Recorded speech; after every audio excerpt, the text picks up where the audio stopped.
Ladies and gentlemen, you are listening to the Pranzata Podcast. This is your host, Andrea Pranzatelli. Before we get into it, if you are new to this channel, if you like what you hear today, please do not forget to hit subscribe.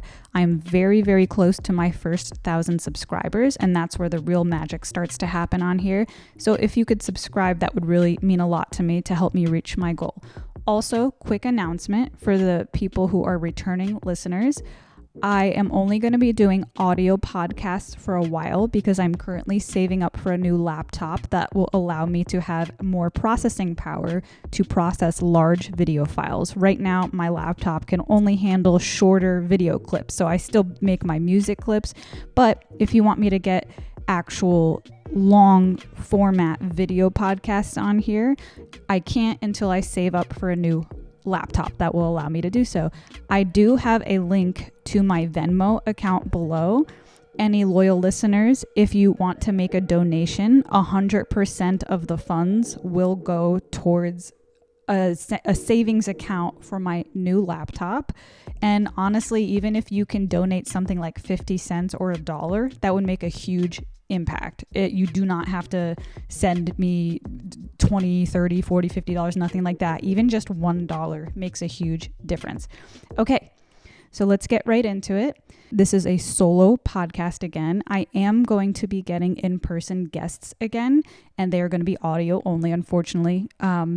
But in the meantime, we have a solo podcast today. So I'm going to be talking about a little bit of fitness and a little bit of life changes that I've been making that I think would help my listeners and inspire my listeners if they want to hear some of the things that I've been doing to help improve my life. So the first topic I want to bring up today is a highly debated topic in the fitness and nutrition community, which I find incredibly interesting, and I've been doing a lot of reading on to try to learn and understand myself.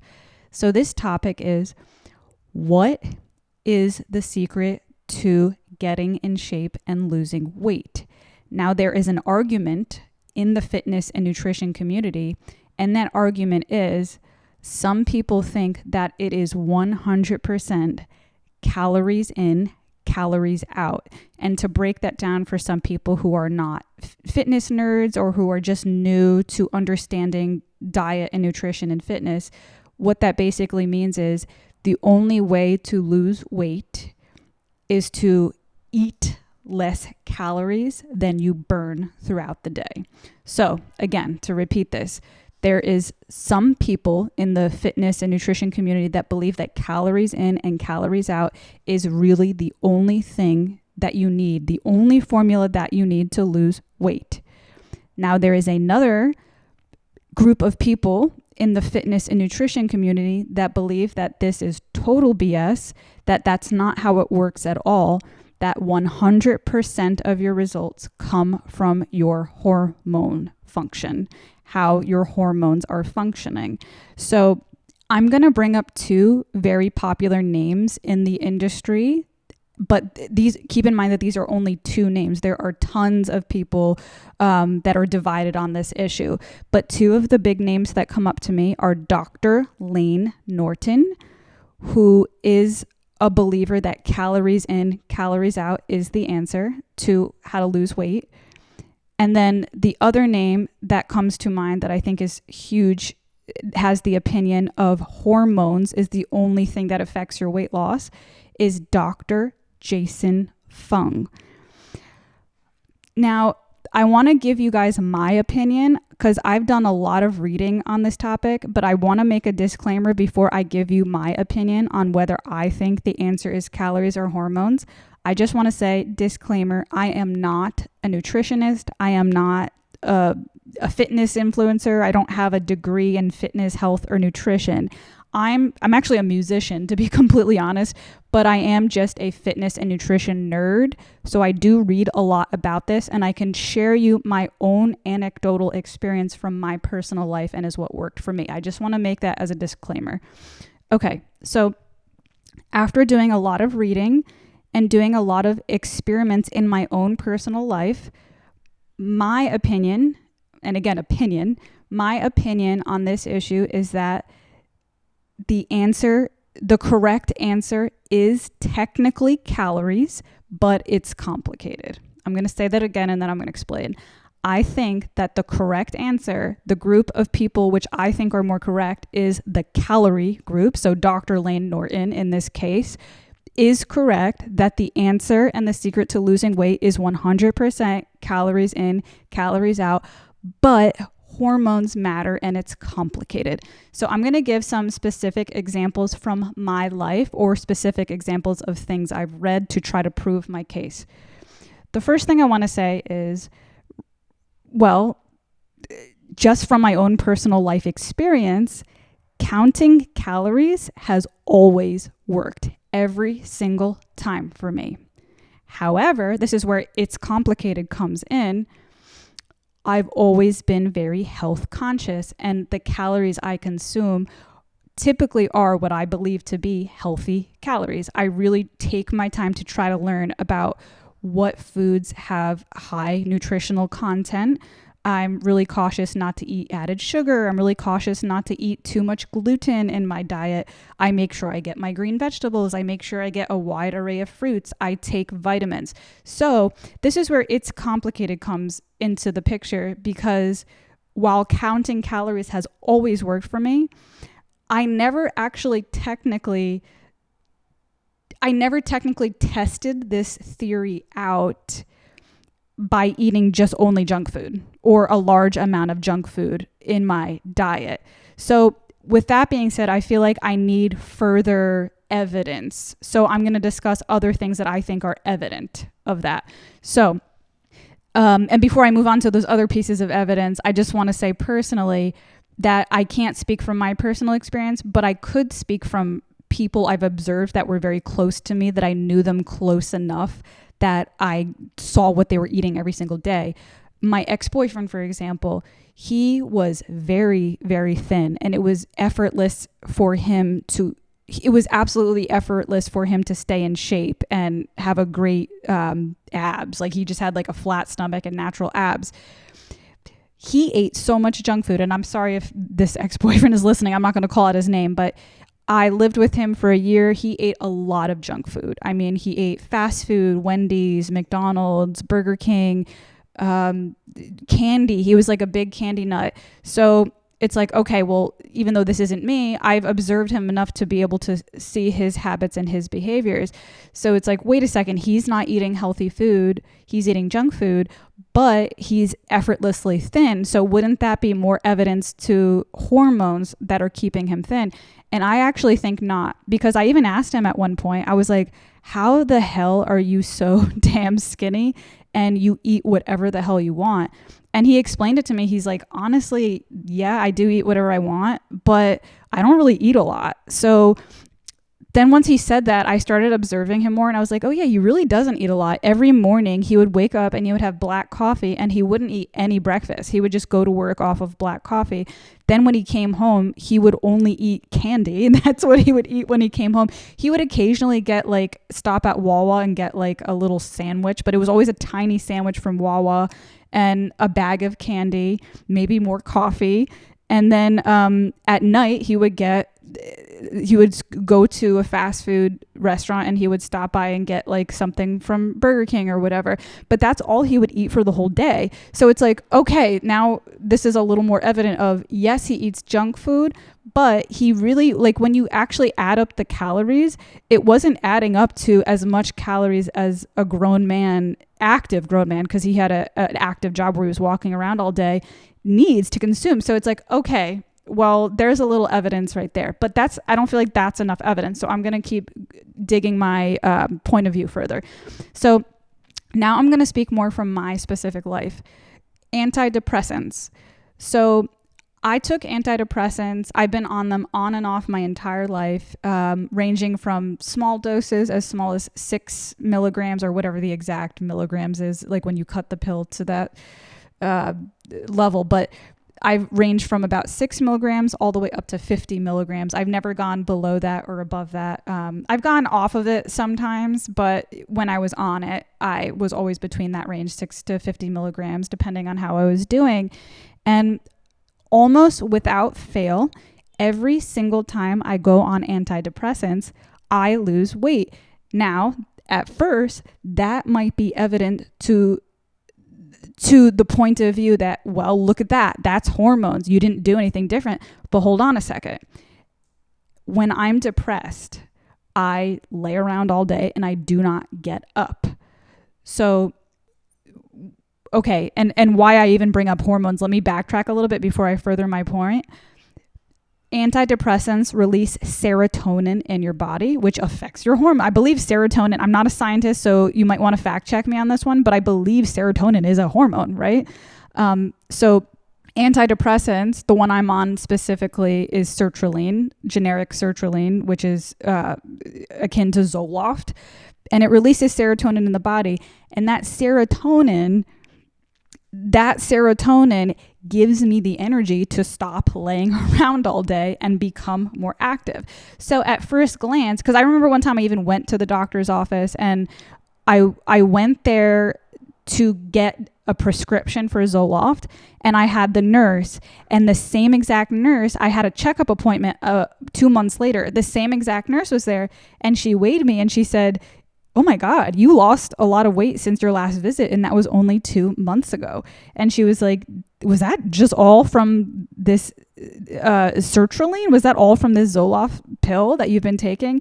And I was like, "Well, yeah, but it's not like I just took the Zoloft pill and then magically my hormonal changes made me burn more calories." What ended up happening was, as a result of having that sertraline in my body, I then had the willpower to get up and start working out again and not laying around. I mean, I was like walking around my house, cleaning my house, going out for walks, so it's interesting. It almost becomes a conversation of free will at this point. It's like, well, technically, like, you wouldn't have had the free will to do that if you didn't change your hormonal composition. But it's like, yes, that's true. But really, at the end of the day, it's not as simple as I just changed my hormones and lost the weight.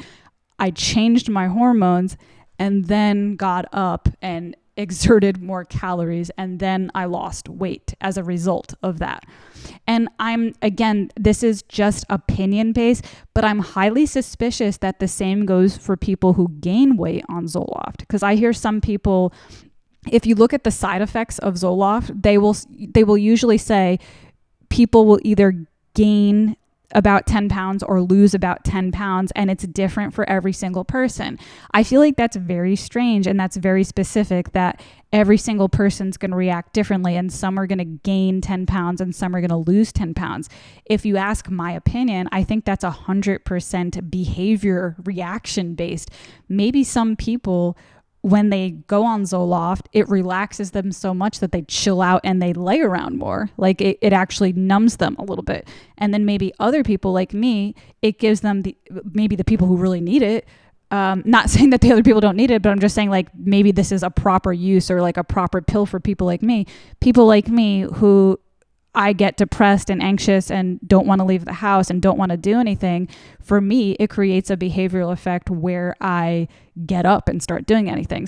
So again, yes, the hormones were changed, but the end result is how you exert your energy. So, okay, I have one more evidence that I want to bring to the table to support my point of view on this, why I still think calories in, calories out is the correct answer, is Ozempic.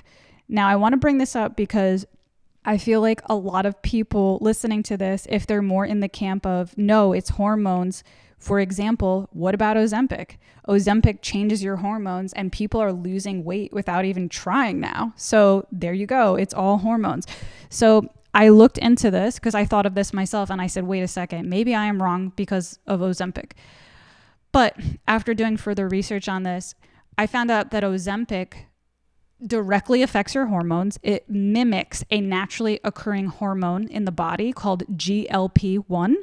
And that hormone, what it does is it signals to your body that you are full. So again, it goes back to my original description in the beginning where I said that the answer is technically calories in, calories out, but it's complicated. So in this case, Ozempic will release this hormone in your body that mimics GLP-1 that signals you're full. Your hormones are changed, but still, as a result of your hormones changing, when you are signaled to be full, you eat less. And then when you eat less, you are not consuming as much calories. So you are using more calories throughout the day than you are consuming. You are expending more of your calories than you are consuming. So this topic is so fascinating and so interesting and so complicated. It really almost comes down to a topic of free will. It's like, well, yeah, it's calories in, calories out, but would people even have the energy or have the desire to expend more of their energy if they didn't have proper hormonal function? So it's really interesting. You can kind of make a case for both. But I do want to say this as a final conclusion to wrap this topic up. I do think there is a danger in leaning into 100% of the solution being changing your hormones.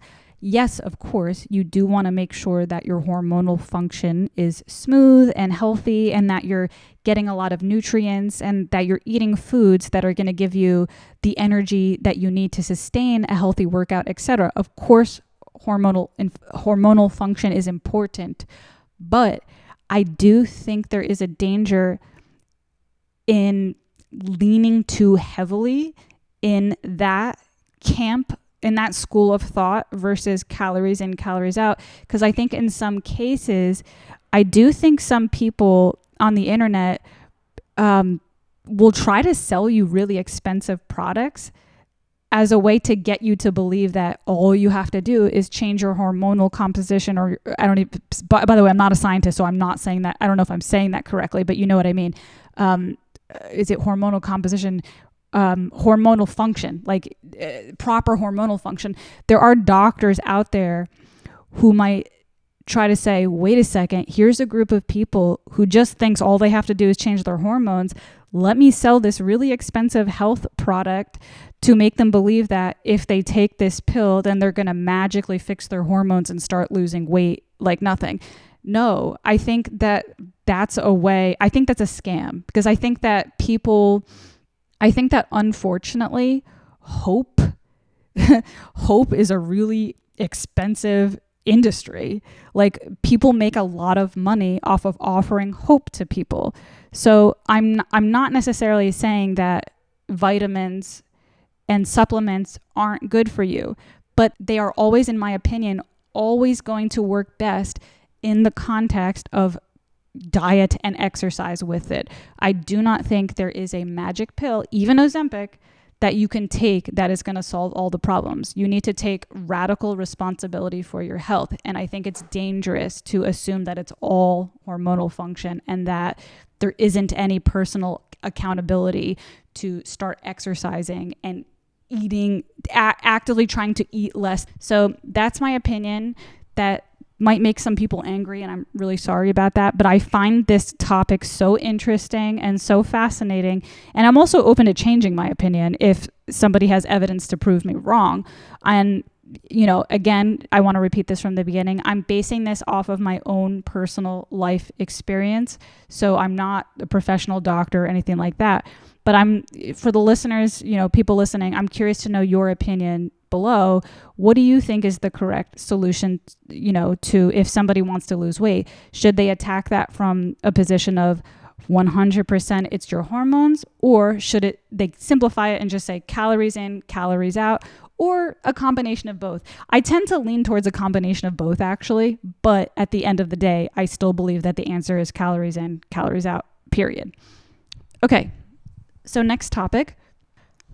I wanted to compile a list of things I've been doing lately that I think have been improving my life, and I want to share them with the listeners because they have helped me in my life so much to create so much gratitude and joy and just peace and happiness in my life that I never really thought was possible.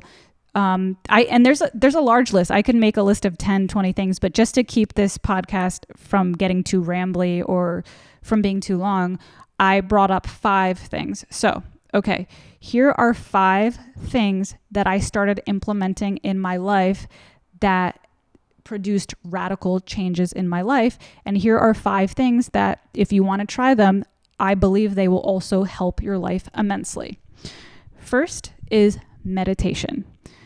I meditate every single day now. And let me backtrack on that. Of course, there's going to be 1 or 2 days here or there where I accidentally miss it if things get really crazy. But in general, I try to make an effort every single day to meditate. Meditation is going to look different for every single person. So some people are going to do strictly breathing. I'll walk you through what I do if it helps anybody. So what I do is I have a yoga mat on the ground. I actually do, I have some like aesthetic type of things like crystals and stuff that I feel like people are going to poke fun of me or call me like a crazy white girl for using them. But for me, they're just aesthetic, that they help me get into the mood of doing the meditation. So I don't believe that these crystals are magically going to heal me. I don't believe that. But there's something about bringing them to my meditation that kind of helps me get in the zone, and it kind of officializes it for me, if that makes sense. So no hate towards the crystal ladies. So I have a couple crystals. I have a yoga mat that I keep on the floor. I bring the crystals to the floor and I lay down on the yoga mat. And first what I do is I just breathe, and racing thoughts will come in, I deal with a lot of anger personally. So angry thoughts will come in, but I sit through it and I breathe. I breathe in and I breathe out. And what I do now to try to alleviate some of the racing thoughts while I'm getting in the zone of meditation is when I'm breathing in, I say in with the good. And when I breathe out, I say out with the bad. I actually learned that from a Joe Rogan podcast, believe it or not, because I'm someone who's always struggled with focusing during my meditations. And I heard him talk about it and how he's the same way. He can't focus during his meditations, and that practice actually helped him. So I kind of stole that from him, to be honest. But I'll breathe in and I'll say in with the good, and I'll breathe out and I'll say out with the bad. And you could say this out loud or in your head, whatever works for you. So once I feel like I'm calm and that breathing meditation has gotten me to a mental place where I can then start to really relax my body, I'll then go into prayer. I feel like people get scared when they hear the word prayer. They think that God has to be involved, but I don't believe God has to be involved in a religious kind of way to pray. I do believe in a higher power, but I don't believe that higher power has to be God in a religious sense. You can call it the universe. You can even call it your own intuition. You can just pray to your own intuition. You can pray to music, whatever it is that you think is something that pulls you out of your own human experience. Because I do think it is possible to be removed from your own mind and your own human experience. So whatever that is for you, it could be a religious God, or it could literally just be yourself and your own intuition. It could be a tree outside. It doesn't matter. Whatever pulls you out of it. So once I'm relaxed, I go into my prayer ritual. And what I do is, first, I will pray for things I'm grateful for. So I'll make a list of things that I'm grateful for. And they could be very simple things. It could be, I'm grateful that I drank a cup of coffee that was really good today. I'm grateful that my cats are well fed today. I'm grateful there's food in the fridge. I'm grateful for the subway because my car got stolen, and if it wasn't for the subway, I wouldn't be able to get around cheap because Ubers are expensive. I just think of just simple things in my life that to have gratitude towards. So just that first step of finding ways to be grateful sort of reprograms your brain and gets you in the habit of living life with joy and peace. Okay, secondly, after I pray for what I'm grateful for, I secondly pray for people that I think need help and need healing. Now, this could be somebody I know, like somebody in my life, like a friend or a family member that I know is going through something really serious. Sometimes I pray for my own enemies, the ex-boyfriends or, ex-friends and family that I don't communicate with anymore. I'll pray for them as well, which I'll get into a little later why I think that's a very healthy practice. And sometimes I'll actually pray for like people that I barely know, like acquaintances, strangers on the street. Like, for example, yesterday I went to the I went to get a green smoothie at the smoothie shop, whatever you call that, juice bar, I don't know. I went to get a green smoothie, and the lady in line, we just started chatting, and she was venting to me that she just got into a car accident 2 months ago and that she broke several of her ribs. So I don't know this lady. I'll probably never see her again, but that's somebody I'm going to include in I didn't do my meditation yet today. When I do my meditation, I'm going to pray for her. I'm going to pray for her healing, etc. So find people in your life that you can pray for and send positive healing towards. And lastly, thirdly, but not least important, I pray for what I need help with. Now, you want to be careful not to be overly selfish in this category. This is something I actually picked up from Jordan Peterson. That's going to lose subscribers right there. Sorry about that. I'm a huge Jordan Peterson fan. He said that if you want to pray for something, pray to be shown what you're doing wrong. So I include that every single day in my prayers. If I see something's going wrong in my life, rather than just selfishly being like, God, fix this problem, God, fix this problem, what I say is, God, show me what I'm doing wrong where I can fix this problem. Like if I'm having a financial issue, rather than me being like, God, send me a lottery ticket, I'll be like, God, show me what I'm doing wrong and where I'm screwing up in my life, that I'm not making enough money. Or for example, if I'm having a conflict with a person, rather than saying, God, fix this conflict, I'll say, God, show me what I can do better to be a better friend to this person to help alleviate this conflict. Or God, show me what I can do anything, you guys get the point. So I pray for help, but I try to do it in a way where I take personal responsibility. And rather than asking for easy ways out, I ask for solutions that I can go back and implement. And over time, you'd be really surprised, you end up getting those solutions. It's pretty incredible. And again, I don't believe you have to believe in some religious God in order to do this. I think it's just as effective. Who knows? It could be 100% a placebo effect. Maybe we are like the gods of our own universe and the only gods are what we're creating in our own head. But either way, if you have to pray to something outside of yourself to be able to tap into that own control within your own mind, whatever, who cares? Going back with the crystals thing, by the way, like I was saying earlier, I use crystals. I don't think crystals magically have some healing power, but I do think my brain does. So when I use this crystal as a way for me to have a center, a point of focus to attach, like, so for example, if I have this one pink crystal and I tell myself, okay, this is the crystal of opening my heart. Do I think this crystal, just by owning it or looking at it, is going to open my heart? No, of course not. But I do think that having a point of focus and keeping it next to me helps me tap into my own creativity and my own powers in my own brain. So whatever you need as a center, a point of focus to tap into what you need to tap into, even if it's placebo, who cares? Who gives a shit? Do it. Okay. The next thing I put on my list, on this list of 5 things that I did to radically change my life, is I learned to be okay with being completely alone. This one is very powerful, and if you can accomplish this, it becomes a superpower. So I've been very open on this podcast about my mental struggles and my negative relationship patterns. I was one of those people, one of those women, I guess you could say, but I'm sure there's men that do this too. But I feel like I've seen it more commonly with women. I was one of those women who was always in a relationship my whole life. I had a lot of relationships and I never let myself fully heal in between the last relationship. I would just kind of jump into the next one really quickly, and I would ignore all the red flags in new relationships. And by the way, when I say red flags, I don't necessarily mean they're the bad guy. I mean red flags as in this is not compatible. Like, hey, this is a red flag that we're not a compatible couple. That's what I mean.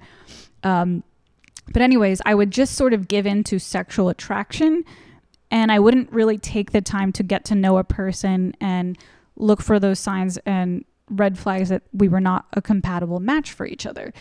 When I look back at this, I realize now that this was an addictive pattern that I was doing to avoid the pain of being alone, because within the pain of being alone, there's just so much there that I felt that being in a relationship would just solve for me, that I wouldn't have to deal with any of that stuff, that I could just, if I was in love and in the next relationship and having great sex and romance and cuddles or whatever, etc., that I would never have to face those things within my own heart, within myself. So what I personally did was, and I've been open about this on the podcast as well, I actually went to a 12-step program. Now, 12-step programs are traditionally known to help people with alcoholism or drug addiction. But now the 12-step program has branched out so much to so many other different things. There's like Overeaters Anonymous and Gamblers Anonymous and etc. So the one I went to specifically is called SLAA, Sex and Love Addicts Anonymous. Just a quick disclaimer about that. I feel like when people hear that I was in Sex and Love Addicts Anonymous, they automatically assume that I was just like out sleeping with a bunch of people, etc. No, I was not doing that. For me, it was specifically, I was always a very monogamous type of person, but it was really more the love addiction for me. Yes, of course, love comes with sex, so I would have sex with the people I was in love with. But for me, it was like I just explained, that that repetitive cycle of just falling in love, really falling hard, and just kind of letting my life go and ignoring all my own problems. So I don't know why I had to disclaim that. I think it's because I don't want to get any weird DMs like from guys later listening to this. But anyways, okay, so to continue, that program, it was pretty fascinating. I have a sponsor, just like you have a sponsor in Alcoholics Anonymous, where they watch you and make sure you don't drink. I literally had a sponsor make sure I didn't date for a whole year. And there were times in the very beginning where I was going through actual withdrawal, like I would if I was an alcoholic, where I was like angry and resentful towards my sponsor and towards the program. I thought it was restrictive. And I had this like sense of urgency, like I'm 36 years old. There's no way I should just be sitting around waiting to deal with my problems. If I want to have kids, I got to get out there and do it now. Time's wasting. I had this sense of urgency, and she really guided me, and she said, just wait. She's like, you're not ready yet. She goes, give it some time. You'll be ready to start dating again soon. I promise you, like, it's going to be so much better if you wait it out. And she was speaking from her own personal experience, because when she did the program, she rushed into the dating process too fast and regretted it. So she was really watching my back when she guided me that. And then lo and behold, she was 100% correct. After just waiting through those difficult feelings for a few months, I'm a completely different person now. And I'm enjoying my solitude and my alone time in a way that I never thought, ever thought I possibly could. Right now, I'm in such a different mindset about dating, where I don't want to look for anybody. I just want to live my life and do the things that make me happy, to create music, to go out and network with other musicians. I used to be a stand-up comedian, and I actually want to start doing that again, because that's something I miss in my life very much. And I feel like right now I have enough energy and time to be able to start doing that again. So I want to start doing that. And when I come across a person that feels like the right person for me, then I'll start assessing if I think that person would be a good fit for me. But in the meantime, I don't feel that sense of urgency anymore. I'm just really enjoying being alone. And the way I've been able to do that is through meditating daily, like I said before, and having gratitude for the things in my life, and filling my life with things that bring me a lot of joy and a lot of peace. So now I feel like when I'm going to get into a relationship next, I'll be in such a healthier mindset where, for one, I'm not going to really need the person, because I'll be okay with being alone. They're just going to be an asset to my life and not something that's going to fill a need. But also, I'm going to be in a state of mind where I'm not going to really fear loss as much. And I think going back to my previous relationships, I had such an intense fear of abandonment that was a huge weight on my relationships because, the people you're with, if you have fear of abandonment, they can feel it. Even if they love you, even if everything's going well in other areas, they can just feel that codependent attachment and that pressure you put on them to fill a certain void for them. And it does weigh heavily on those relationships. So now that I'm okay with being alone, I feel like that's going to release a lot of that fear of abandonment because I'm going to go in knowing that if it doesn't work out, I like being alone, So I just think learning how to be alone is such a superpower. And if you can find a way to do it, 12-step worked for me. You don't have to do 12-step, whatever, you can figure something out for yourself. I think if you could learn how to be alone and not rely on anybody for anything, it's life-changing. And I'm so grateful that I'm in this place in my life where I never thought I would be. Okay. Number 3. The third thing I did to radically change my life is to create boundaries around social media. So let me explain further. I'm not somebody who believes you should give up social media. Some people listening, they might need to do that if they're terribly addicted to it. But for me personally, I'm an artist, I'm a musician, and I'm going to get back to doing stand-up really soon as well. So to me, I would be really stupid to get rid of social media because I do want to grow my career, and social media has been huge with growing my music and previous soon to be reunited comedy career. So there's no way I'm going to give up social media. But I did start to create stricter boundaries around it. So here are some things that I started doing to change my relationship with social media.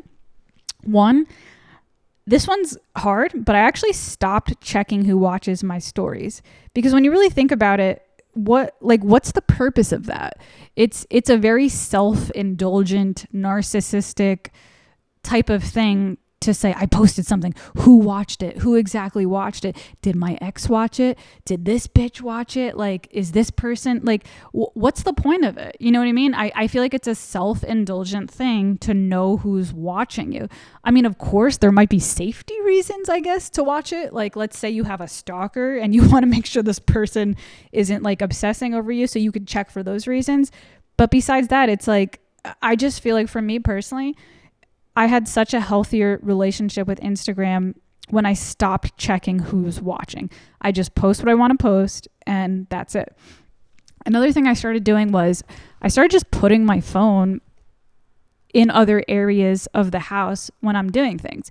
So for example, last year when I was playing piano, I used to keep my phone next to my piano and literally stop practicing to text people as they in the middle of my practice, and I never had a focused practice session.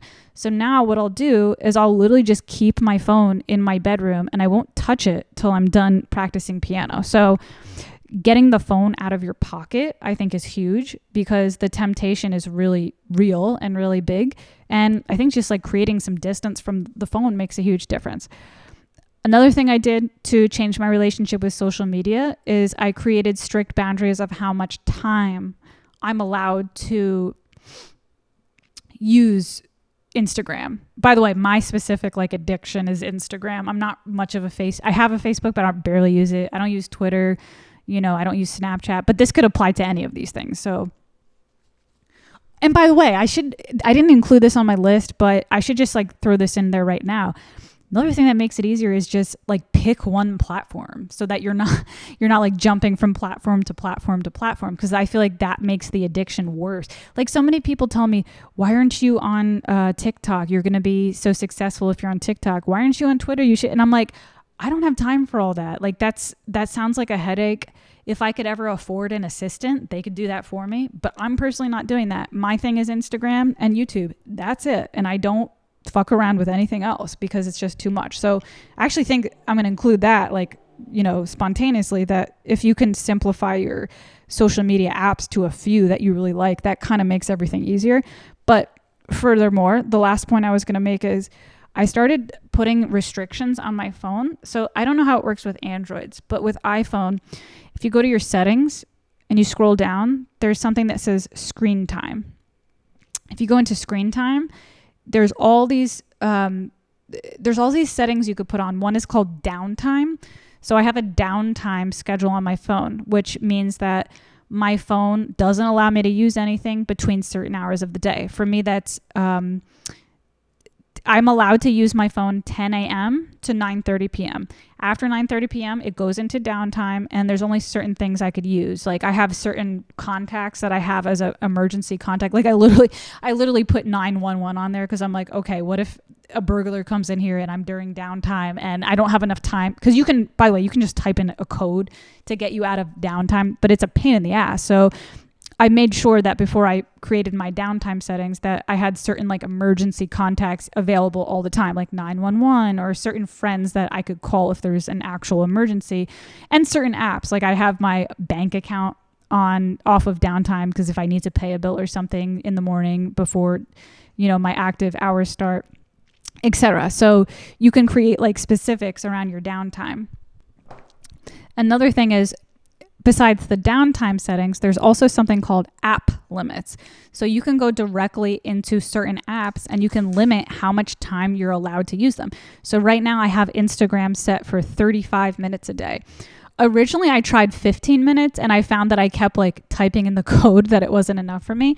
So now I changed it to 35 minutes a day and I find that that's realistic for me. Like I could go in there, message people I want to message, network, post something I want to post, and that's it. Once the message comes up that says you've overused your 35 minutes, it doesn't say that specifically, but it says you've used your app limit today, it's shut off until tomorrow. That's it. And again, you can technically type in a code to break the downtime or the app limit, but I'm finding that with discipline, I'm able to ignore that and to just actually listen to my phone. So if you try this method, there are going to be lots of instances where you ignore it and you just cheat.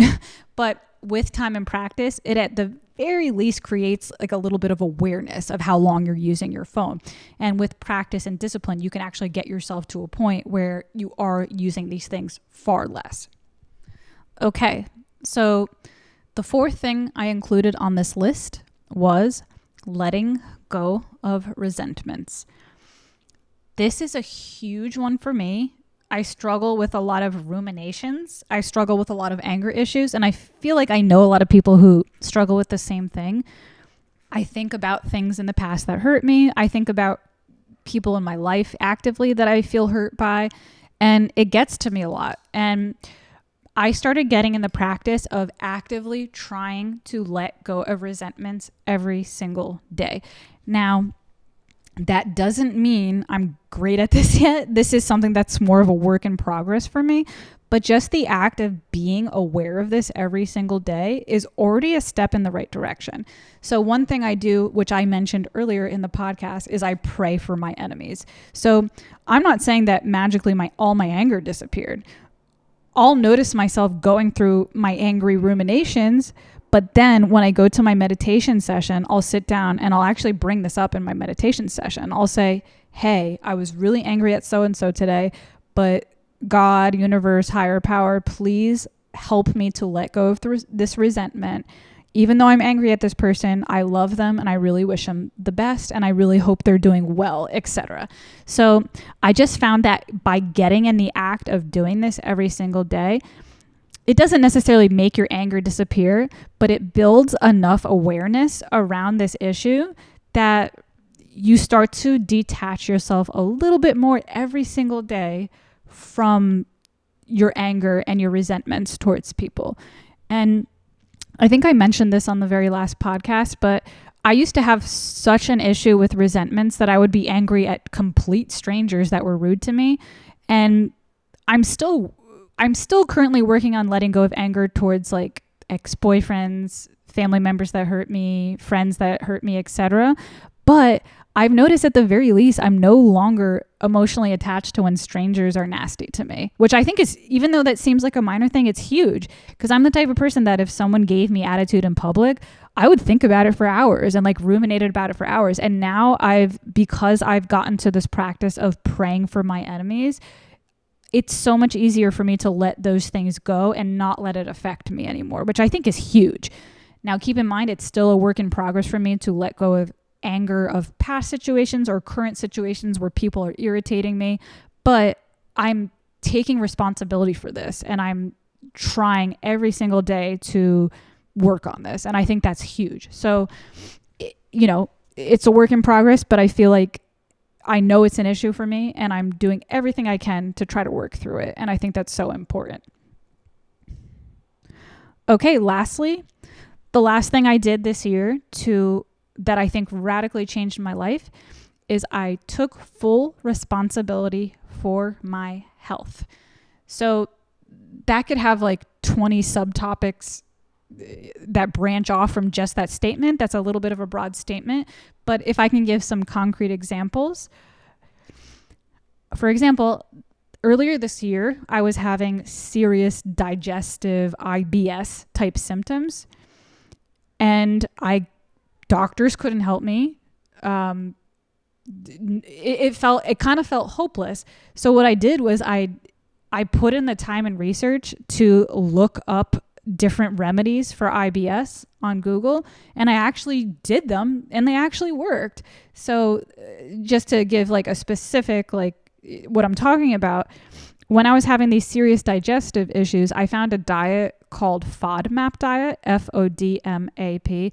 And I think each one of those letters stands for a specific component in food. I'm not a scientist or doctor, so I don't remember those exact terms, but you can look it up later if this is something that applies to you.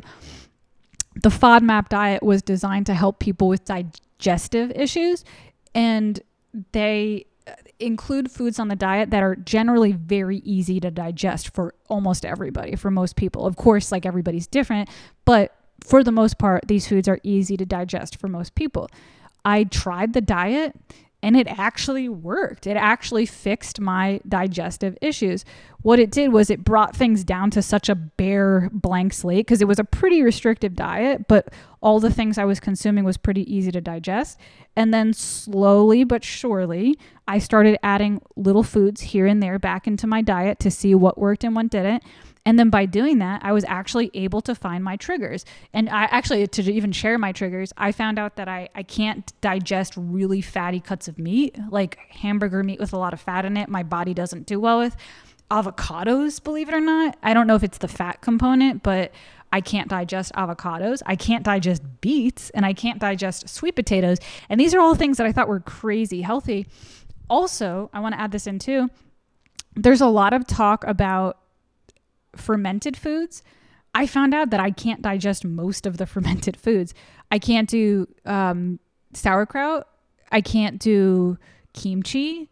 I can't do kombucha. There's so many fermented foods that my body just does not agree with. The only ones on the list that worked for me were the probiotic yogurts, like kefir and I think just yogurt. I think yogurt is naturally a probiotic food if it doesn't have all that added sugar, if it's just like a plain Greek yogurt or plain yogurt or whatever. But anyways, what I mean by is I took full responsibility for my health. I didn't just let my digestive issue pass me by and not do anything about it. And I didn't let that doctors not really helping me be the answer either. I didn't just live with the problem. I took the time and energy necessary to solve the problem, and I actually found a solution that worked for me. And the reason I bring that up is because like when I explain that to some of my friends, they're like, oh my God, that's crazy that you did that. I would never do that. That sounds like it would take forever. Yeah, it did take forever. It took, well, not forever. It took like 2 months. It took 2 months of my life, but I solved the problem, and now my digestive system is working great. Another example is, if you have sleep issues, you make sure you're doing whatever you can to get enough sleep. If you're not feeling good, if you're having acne, if you're etc., whatever your health issues are, I really believe it's important to take the time to put in the work to research online. And I don't know if this is a term, but I'm going to say research small r, because I feel like people throw around the word research and they think like, oh, this person's like doing randomized control trials. I don't mean that type of research. I mean like small r research, read basically. Do your reading and studying and find out what are some possible solutions to your health issues. I feel like there's this thing that's like you have to go to a doctor for everything. And I understand the sentiment, because you can, if you have like a serious health condition, you might need a doctor's specific guidance to help you. But I'm speaking from experience of somebody who doesn't have the best health insurance right now, who doesn't have access to good doctors. And I refuse to let that be an excuse. I absolutely refuse to let that be an excuse for me to continue to have health issues. Okay, I don't have the greatest doctors right now because my health insurance is not that great and I can't afford the best doctors. But guess what? YouTube has doctors. Like on YouTube, there's actual doctors giving free information. So it's like we live in an era where anything's possible. So, experiment with your body and be a scientist for your body. Try something out from a qualified person, advice that you're getting from YouTube, from an actual doctor's advice on YouTube. If it doesn't work, try something else. I think it's so important to just take that radical responsibility for your own health and to not make excuses about your own health. Okay. Anyways, that's actually it for today. I only wanted to talk about these 2 topics. One was the calories versus hormones topic, and second was the 5 radical things you could do to change your life. Last episode, I brought up 3 or 4 topics, and I found that I was ranting so much. So I think now when I do solo podcasts, I'm going to reduce it to just 2 topics because I could already speak so much on just one topic alone. Again, Pranzata Podcast, if you like what you heard today, please don't forget to hit subscribe to help me reach my first 1,000 subscribers. That's where the real magic is going to happen on here. Again, if you want to help me get back to a place where I can have video podcasts again on here, there is a link down below to my Venmo account. You can send me literally just 50 cents or $1, and 100% of those funds will go into a bank account that is used to save up for a laptop. When you send me the Venmo, you can write laptop on it because otherwise I won't know what it is. I might think it's like a tip from a musician type thing. So if you do send me a Venmo, just write laptop so I know, okay, put this in the laptop account. We have some live guests coming back in person, some stand-up comedians, musicians in the local Philadelphia area. And that's it. Pranzata Podcast. Have a good day, guys. Bye.